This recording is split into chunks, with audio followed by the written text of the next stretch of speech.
سلسلہ یہ ہے ڈاکٹر شامی صاحب، اس میں ایک تو ابتدائی تعارف ظاہر ہے حضرت کا اپنا ایک مخصوص انداز ہے انہوں نے دیا. میں چاہتا ہوں ذرا آپ یہ بھی بتائیے ساتھ ساتھ کہ جو آپ کی ابتدائی تعلیم و تربیت کا سلسلہ تھا، خاص طور پہ جو سمنان کی بادشاہت، یہ تاریخ میں دو واقعات، ایک حضرت ابراہیم بن ادم رحمۃ اللہ علیہ کا نظر آتا ہے کہ یکدم جو ہے آپ نے تخت و تاج کو جو ٹھوکر ماری، اور ایک واقعہ میں نظر آتا ہے یہاں پہ. اور دوسرا یہ کہ جس طرح سرکار علیہ السلام نے بشارت دی، جس طرح مطلب ظاہر ہے مجذوب وقت حضرت ابراہیم رحمۃ اللہ علیہ جو پکار کے فصیلوں سے جو ہے ان کی آوازیں ٹکرا رہی تھیں وہاں پہ شہر کی کہ بادشاہ وقت آنے والے ہیں، اسی طرح سے حضرت خضر علیہ السلام نے بھی آپ کی رہنمائی فرمائی. بتائیے ذرا اس بارے میں. بسم اللہ الرحمن الرحیم. سید محمد اشرف جہانگیر سمنانی رحمۃ اللہ علیہ کا تذکرہ چل رہا ہے. کتب تصوف میں آپ کو غوث العالم کا لقب دیا گیا ہے. اس سے آپ ان کی شخصیت کی گہرائی اور ان کی شخصیت کے اندر موجود وہ وسعت کا اندازہ لگا سکتے ہیں. ابن عربی رحمۃ اللہ علیہ کا ایک بڑا خوبصورت قول ہے. وہ کہتے ہیں کسی کی فضیلت کا اور مقام مرتبے کا تعین ہوتا ہے اللہ تعالیٰ کی صفات کا مظہر بننے کی صلاحیت سے. سبحان اللہ. اشرف جہانگیر سمنانی رحمۃ اللہ علیہ کو انتخاب و اجتباء کا وہ درجہ حاصل ہے کہ آپ کو اللہ تعالیٰ نے اور حضور نبی اکرم صلی اللہ علیہ وسلم نے اپنے دین اور مذہب اور روحانی فیض کا مظہر اتم بنایا. اللہ اکبر. اسی مظہر اتمیت کے یہ مظاہر ہیں جو تذکروں میں چل رہے ہیں.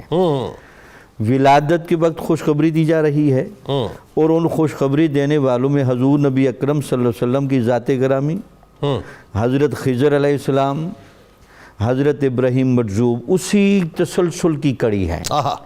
جب آپ دنیا ظہور میں تشریف لائے تو 4 سال 4 ماہ اور 4 دن کے جب آپ ہوئے تو آپ کو رسم بسم اللہ کرائی گئی. ٹھیک ہے. اور اس رسم بسم اللہ کے بعد آپ نے ابتدائی 7 سال کی عمر میں ہی 7 قرأتوں کے ساتھ قرآن مجید کو حفظ کر لیا. سبحان اللہ. حافظ بھی تھے اور 7 قرأتوں کے بڑے قاری بھی تھے. اور 7 برس کی عمر. 7 برس کی عمر. ٹھیک. اس کے بعد آپ نے 14 سال کی عمر میں تمام علوم عقلیہ اور نقلیہ سے فراغت حاصل کی. اللہ اکبر. اور اس وقت کے تمام سوتے آپ حیران ہوں گے جن کا اب نام لیتے علاء الدولہ سمنانی، یعنی جو تصوف کی ایک بڑی گہرائیاں چل رہی تھیں آپ نے ان منابع میں کھڑے ہو کر علم حاصل کیا. یہاں جنید سے اگر میں ایک جملہ بولوں، جی جی. عام بندہ پڑھاتا ہے لفظ، ٹھیک ہے، عالم پڑھاتا ہے معنی، ولی پڑھاتا ہے روحانیت. آپ نے اس زمانے میں علماء سے بھی پڑھا، سبحان اللہ، صوفیاء سے بھی پڑھا، سبحان اللہ، اور بشارتوں کی بنیاد پر اور مادرزاد ولی ہونے کی بنیاد پر وہ استعدادیں بھی ساری موجود تھیں. تو آپ اس میں جب کامل اور مکمل ہو گئے، ٹھیک ہے، تو پھر آپ کو 17 سال کی عمر میں والد صاحب کی مسند پر بٹھایا گیا. ٹھیک ہے، عالی ظرف، ٹھیک ہے، قلب سلیم، ٹھیک ہے، استعداد قویہ کے مالک. اب ان کے لیے یہ سلطنت کا جو عارضی دورانیہ تھا یہ تسلی کا باعث نہیں ہو سکتا تھا. بالکل ٹھیک ہے. آپ فطرتاً پریشان رہتے تھے، ایسا ہی ہے، انتخاب کے تحت آئے تھے.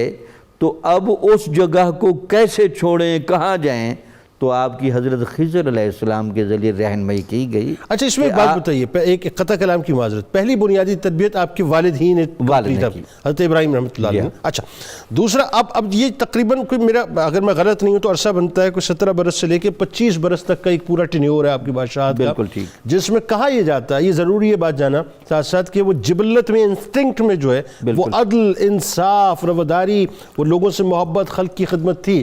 کہا جاتا ہے کہ وہ آئیڈیل ایک دور تھا بادشاہت کا آپ کی، جبکہ عمر آپ کی نوجوانی کی تھی. بالکل ٹھیک. ایسا ہی جب اپنے والدین کے مسند پر جب آپ بٹھا گئے تو وہی تسلسل آپ نے قائم رکھا، ٹھیک ہے، بلکہ اس کو بہتر کر کے دکھایا. لیکن چونکہ لگتا یہ ہے کہ ان لوگوں کو خلافت الہیہ جو اللہ تعالیٰ نے انسان کو دی ہے اس کا مظہر بنا کر بھیجا جاتا ہے.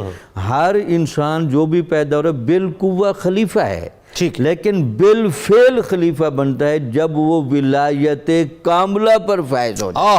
آپ چونکہ ولایت کاملہ پر فائز ہونے کے لیے پیدا کیے گئے تھے اور وہ ساری استعدادیں تھیں، تو پھر آپ کے ہاں اگر آخری جملے میں کہہ دوں تاکہ شہزاد مجدد سے بھی تشریف لے آئیں، ابن عربی کا دبستان جن پر علاء الدولہ سمنانی اور اس زمانے کے جو اولیاء تھے اور علماء تھے ٹھیک ہے، ان کے درمیان آپ کی شخصیت کو جب کھڑا کیا جاتا ہے ٹھیک ہے، آپ انتہائی گہرے سنگم کا کردار ادا درست کرتے ہیں، اور یہی وجہ ہے کہ نفحات الانس میں علامہ جامی نے وہ سارے خطوط جمع کیے ٹھیک ہیں ہے، جو علاء الدولہ سمنانی اور ابن عربی کے شاگردوں کے درمیان بحث و مباحثے کا سبب بنے، بالکل اور اس کے درمیان آپ ایک راہ اعتدال اور راہ توازن کو متعین کرتے ہیں۔ بالکل ٹھیک ہے۔